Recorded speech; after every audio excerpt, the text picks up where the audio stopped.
we have another upset. We had Tszyu getting destroyed, absolute ran over by Murtazaliev. Murtazaliev came in and wrecked shop on Tszyu. And this just goes to show you guys that boxing is something that you have to take seriously each and every fight. You can't overlook, you can't underestimate Double M 110. And it just shows you, ANS, it just shows you, man, that you can't play. You have to be prepared each and every fight. Not the fights that you think that are dangerous, that you need to be focused on. You can't come in 55%. You can't come in really 72%. You need to come in at least the 90 percentile somewhere. Either it's from 92 to 100 or 99 or whatever. You have to be ready. Because if you're not ready, you're going to get ran over. You're going to get ran over, bro. And that's exactly what happened in both accounts. Like we've noticed, bro. We have noticed a lot of upsets. And the crazy thing is Tszyu fights on PBC. We thought PBC was just in the protection program, which in theory they kind of are, because they don't really give us the fights that we want to see. But they charge us up the wazoo, if you know what I mean. We're paying 70, 80 bucks for fights that we don't even want to see. You know what I mean? So they started doing that a long time ago, pissing everybody off. But we seen one of those fights that looked like a DAZN fight. That fight looked like a DAZN fight, man. So we got Anis Amara, good day to you. Bobby Collins, salute. You can't play boxing, Double M 100. That ain't no lie. SK Audio in the building. Let's go, Kurt, on the road. Man, I'm just going back to my destination. I'm gonna get on the road, but listen. I am technically on the road, but I'm not headed out yet.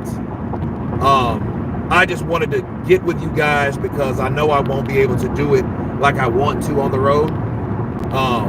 So we're having this conversation right now because we got to talk about this, man. Tszyu, bro. I had Tszyu ranked pretty high, especially in his division. You know what I mean? Tszyu was one of those guys that I thought, man, he should be undefeated.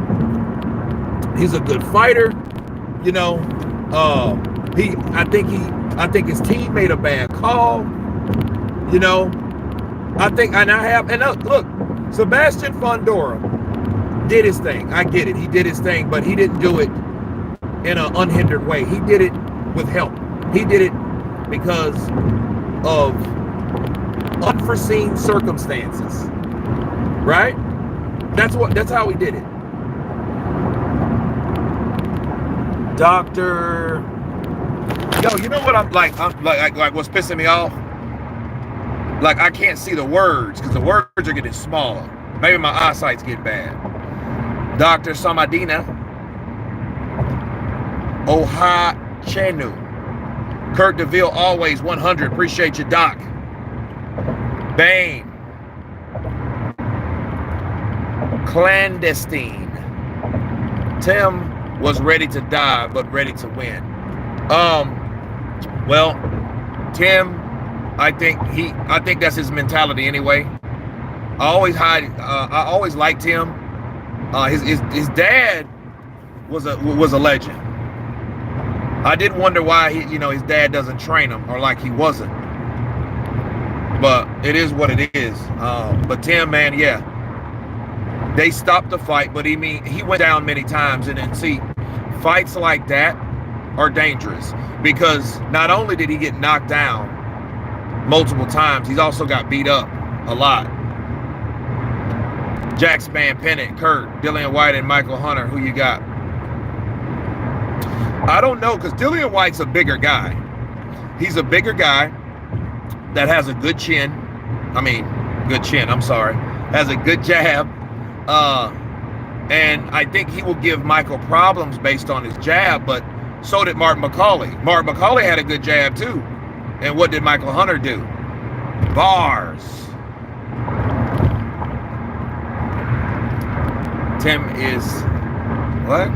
He's not under the protection program. Okay. I hear you. Vondora was losing the fight until Tszyu got cut.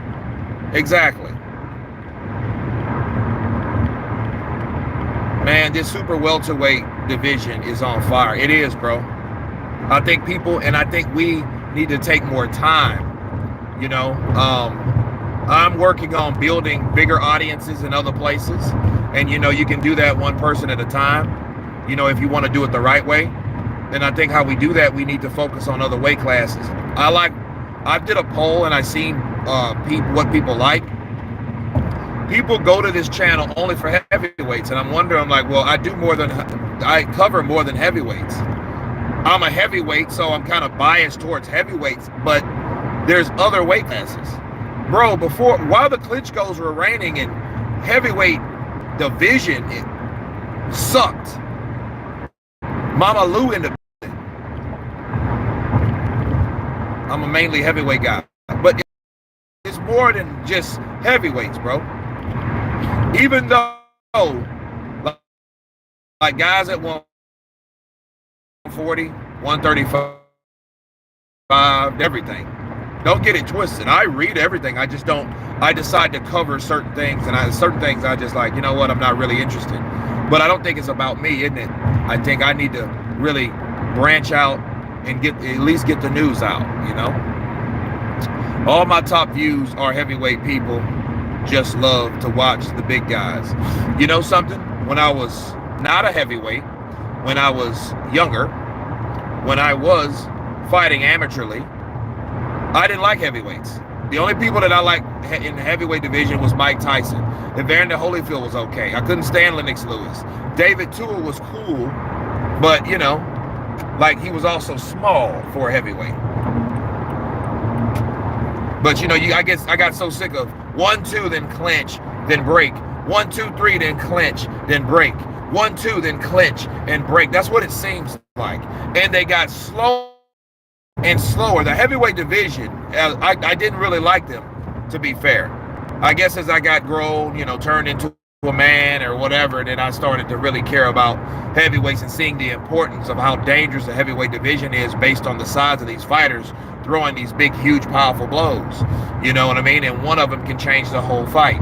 Whereas you're at 126 pounds, you know, you may take a lot of punishment at 126 because the punches are not as heavy because you're smaller. So the fighters can take more. But do you understand something, guys? The smaller you are, the more damage you take from blows that don't knock you out because you're not getting spared, you're just getting hurt. Okay, you guys have to realize that. When people take blows, when these smaller guys in different weight classes take punches, they're taking more damage because the punch, it's still harming them. It's still killing brain cells. It's still messing with their neuro mainframe. So yeah, they could go home and never wake up. Kurt, they should make a heavyweight Grand Prix Ultimate Super 16 tournament. Well, that's what I thought they did, and it hit me this morning, and I woke up. One of the first things I thought about was that Turkey Al-Sheikh really didn't make a tournament. Days of Reckoning was a tournament. It was just a stacked card. Why? Because there are people on that card that got beat that are still fighting versus the ones that won that are not even getting fights. Okay? Let me say that again. There were people on the Days of Reckoning card that lost but are still fighting and still getting paid by Turkey Al-Sheikh, while the guys that were winning or winners are not even getting fights. So it's not really a tournament style. A tournament style, when you win, you go to the next level. Not, hey, I won Sit out a bit. Make that make sense. So true, smaller guys are actually more likely to die for consistent head trauma. Yeah, those are facts, man. Mama Lou, salute. This February card will be full of very good heavyweights. Okay, I can't wait to see it. I'm ready for, another year. I'm ready for, first of all, to see another year. That would be amazing, because this has been a very challenging year. Things just went on, and a lot of times you don't know what people are going through. Like, take Dimitri Bivol, based on his overall training and the way he speaks, nobody knows he's dealing with a psycho, B-I-T-C-H. Nobody knows that. That woman is psycho. And I think she's a bit of obsessed in a way. And I think the obsession comes from distance. When you don't see people, you obsess about them because you don't see them. You don't really talk to them. You're not in communication with them. And I think that's what drove Dimitri's ex-wife or wife or whatever, ex-partner, into the mental state that she's in right now. Anyway, Counterpunch reviews, right? But, man, I get Kabayel versus Bakale 21st of December. I think that would be good because ultimately that fight means something. And I think if you're going to post or you're going to premiere that fight, it should have a big enough platform to be seen. And I think that fight is worth seeing, just like Anderson and Bakale was worth seeing. That's why it was on the undercard of Terrence Crawford versus Makhmudov, right? So there you go. Kurt, Moses Atoma versus Lenny Obero would be a good boxing match. I think it has to build. Johnny Fisher, Moses Atoma, it has to build. Those fights have to build. You know what I'm saying? They have to build. They can't, you can't just throw these young guys in there with each other yet. We need some stars. We need some momentum. We need some back talk, some trash talk. We need some build up. We need some promotion. We need some self-promotion. We need Moses Atoma to come out of his shell a bit. Like, I do appreciate what he did in the interview, and he told Johnny Fisher that, hey, I will end your career. I can end your career. I like those type of things. Those things are necessary. Those things are needed. You understand, when people like Deontay Wilder start talking about Anthony Joshua, a lot of people started hating his character, but a lot of people started understanding that Deontay Wilder was marketing himself for a long time. A lot of people did not market themselves. A lot of people just stayed quiet. A lot of people just stayed passive and boring and not really exciting, right? So Wilder showed you how to do it. People need to be more like him. Jarrell Miller, Tyson Fury, those guys. Of course, Muhammad Ali. Counterpunch.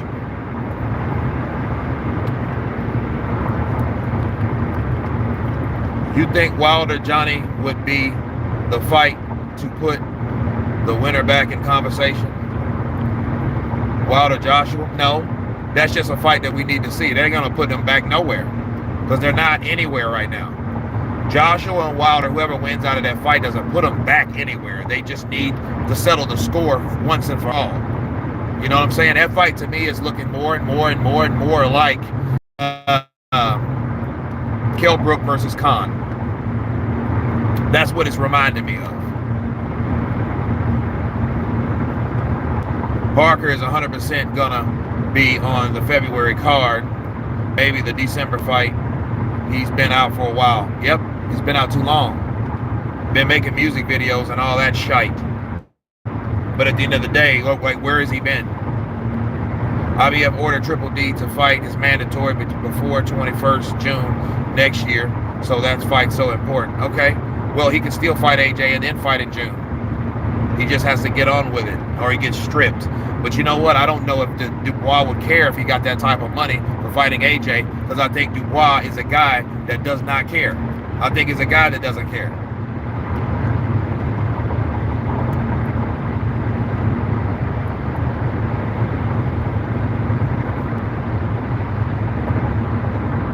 IBF is the best path to be champ and the worst to stay champ. And it's Amara. That ain't no lie. You ain't never lying on that one because, bro, let me tell you, the IBF are strict. They're sticklers. They love to see you get an opportunity if you're a mandatory, but when you're a champ, they turn into your worst enemy. Look, you become champion of the IBF, they turn on you. You know? But I think that's their desire, just to be different, just to stick out.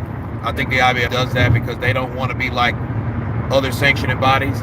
And you know what the IBF, what they're doing? They're appearing like the bad sanctioning body because they're doing the right thing. Think about what I said. The IBF are coming off as though they are the bad or the corrupt or the difficult sanctioning body when they're actually doing the right thing. That just tells you between the WBC, the WBA, and the WBO. They just let you know that those guys are so corrupt and they're so behind and so flaky that when IBF does do what they're supposed to do, it makes those other ones look good. But it's actually the opposite. The other ones have been slacking so long that they don't let or make anybody or order anybody to do anything. It may appear like that, but that's just really not the truth. They don't care about what they say they're going to do as long as they want to say they're doing it and not get it done. Kurt, who win? Fabio Warley versus Jarrell Miller. I gotta go with Warley just based on the way that he can move, because we've seen how someone that can move can handle Jarrell Miller. You know what I mean? I mean, a lot of guys can beat Jarrell Miller. Michael Hunter can beat Jarrell Miller. As Jarrell Miller admitted, he didn't even want to fight Michael Hunter. Joseph Parker can beat Jarrell Miller. I think Fabio Warley can probably beat Jarrell Miller. That's if he doesn't get caught in the corner and get smothered. Because Jarrell Miller has a habit of using his size to get you where he wants you. Right? Especially if he can pin you up in the ropes and just walk you down, throw that straight right.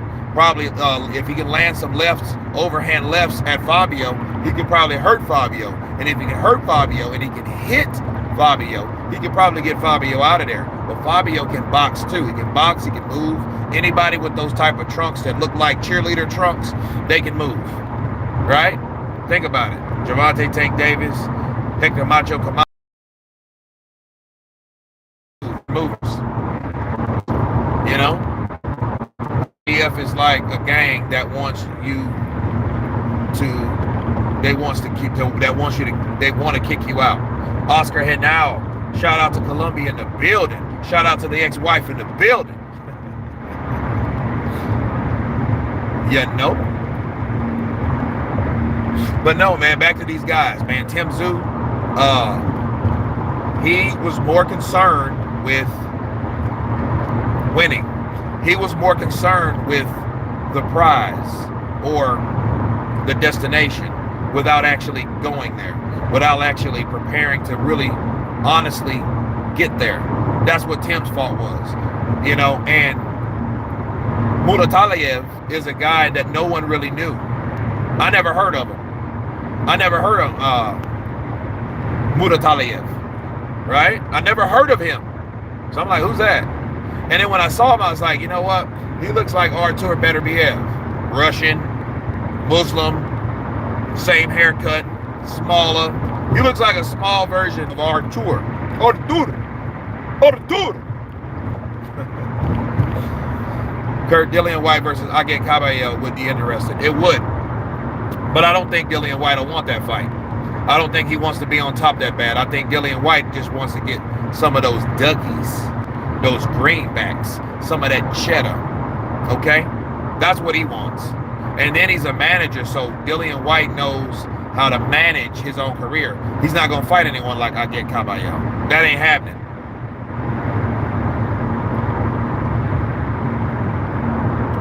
Watching from Ghana, Mafia Gorilla in the building. Shout out to Ghana in the building. Representing the Ghana tribe in the building. Okay. He said, what do you know about the Ghana tribe? I do. It's called research, sir.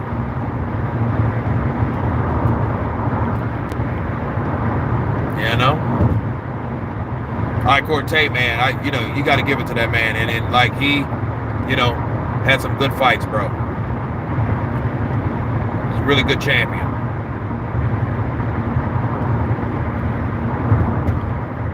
Zuma Nelson, right? Wasn't he from Ghana?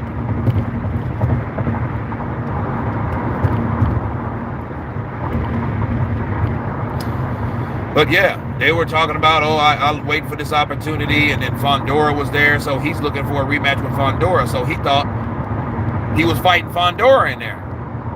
You wouldn't fight Fondora. You was fighting someone much more heavy-handed, much more dangerous. Fondora is not a heavy-handed puncher. He's the type of guy that beats you by accumulation because you can't get to him. It's awkward. He's tall. He's lean. His reach. You can't get to him. So what ended up happening, he ends up just beating you up and making you submit. Whereas Murtazaliev is nothing like that.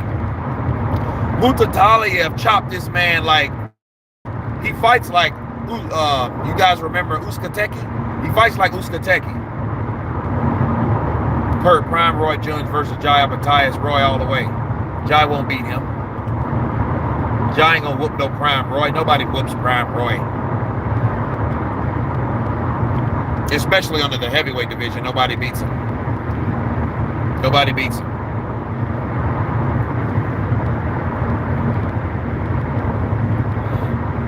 But yeah, man, that just shows you. That shows you. AJ did the same thing. Anthony Joshua, all he was talking about 3-time. And he found out it wasn't as easy as he thought it was going to be. Because Danny Dubois was a champion.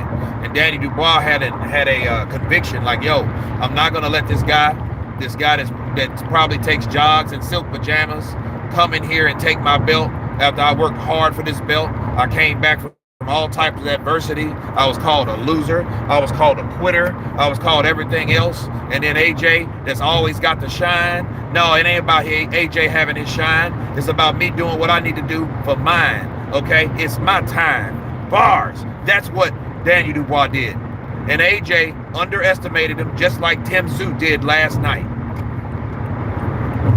Fantasy match, Cleveland Williams versus Zhang. I don't know who Cleveland Williams is.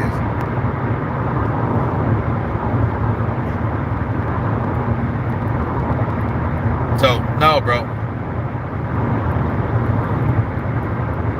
AJ haters were waiting so long for that. Yeah, they were. And a lot of the AJ haters were Wilder supporters. Were Wilder fans. Or Fury fans. But yeah, they were waiting, bro. They were waiting for this man to get knocked out, and he did. So he gave him. You know, he made them all shoot a wad, didn't they? Look at him.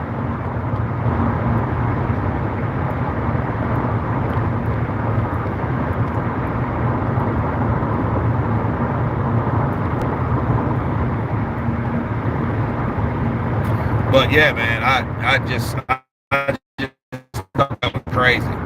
But yeah, he didn't know who he was dealing with. Obviously, he didn't do their research on him. They didn't really train for him.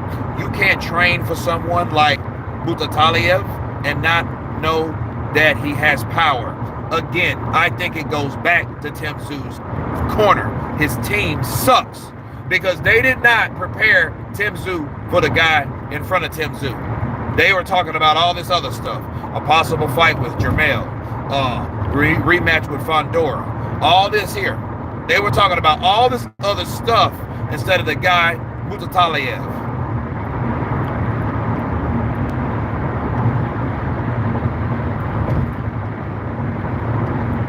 Williams was one of the 3 hardest punchers, George Foreman's. Okay. George Foreman mentioned.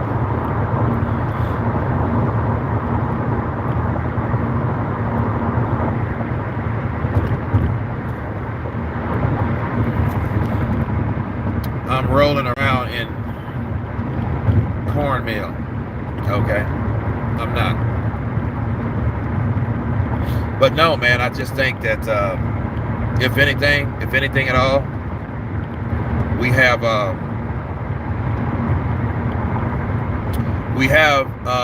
underestimation, bro. Underestimation. Those guys did not know, and they think that they honestly prepared themselves for the task at hand, like they should have. Because if they should have, they would have known, hey man, Daniel gonna come out with a hard jab, it's gonna sting, you're gonna have to be able to counter it. You know, he wasn't thinking that way. He just, oh, let me go out here and feel this guy out. Well, they felt themselves on the canvas too, didn't they? Frank Sanchez, Fabio Ward. That'd be a good fight. I don't know, because I don't know the condition Frank's knee is in. I don't know how his knee is working.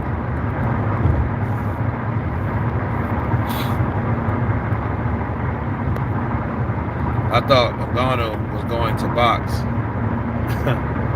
Yeah, he'll be good. He'll be back for some more money, but he's good right now. Tszyu got wiped out last night. Shocking. Boss man, 1,000. Yeah, it's crazy.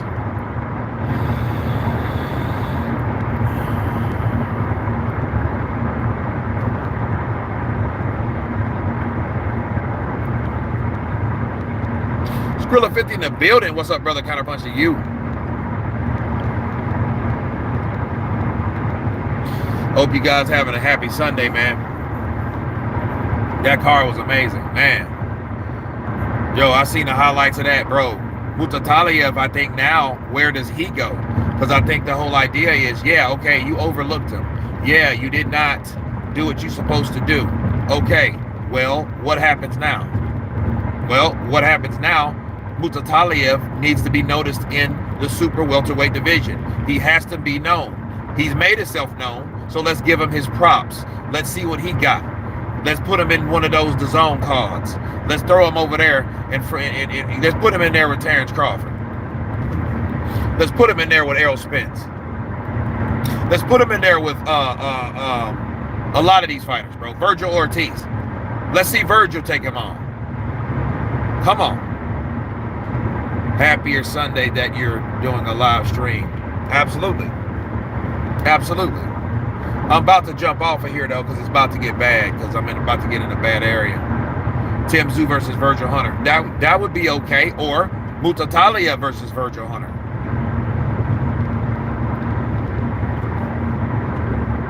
Virgil Ortiz. I'm sorry, Virgil Hunter. Where the hell am I getting that from? That's a trainer. Yeah, Virgil Ortiz.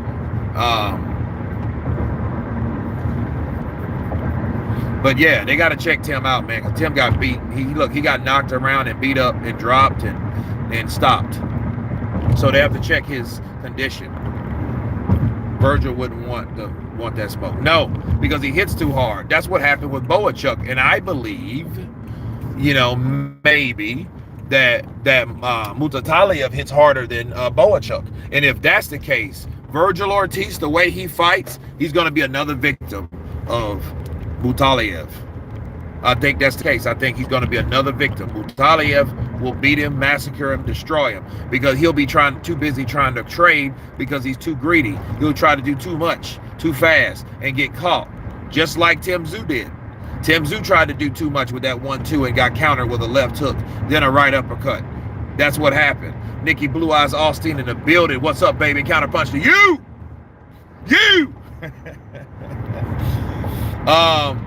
Madrimov versus Boachuk gonna happen. Winner of that fight, Murtazaliev. Why not? Why not? But then again, who won out of Madrimov and Crawford? Why don't Crawford fight Murtazaliev?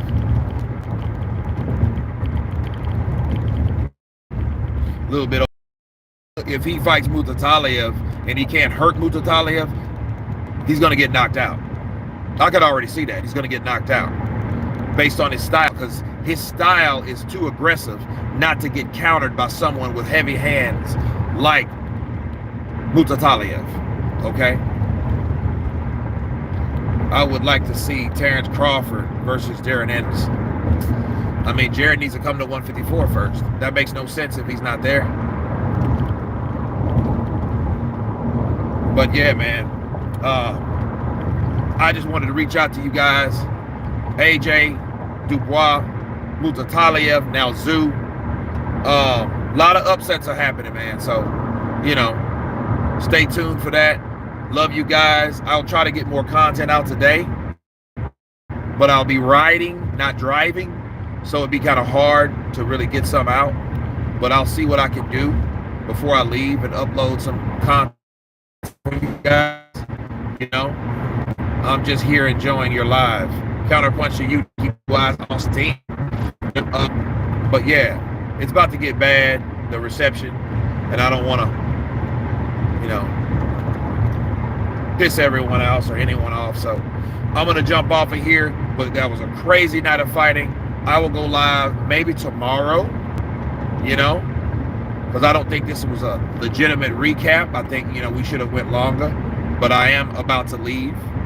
But you guys be good, be blessed, and everyone on the panel in the trenches has been counterpunched.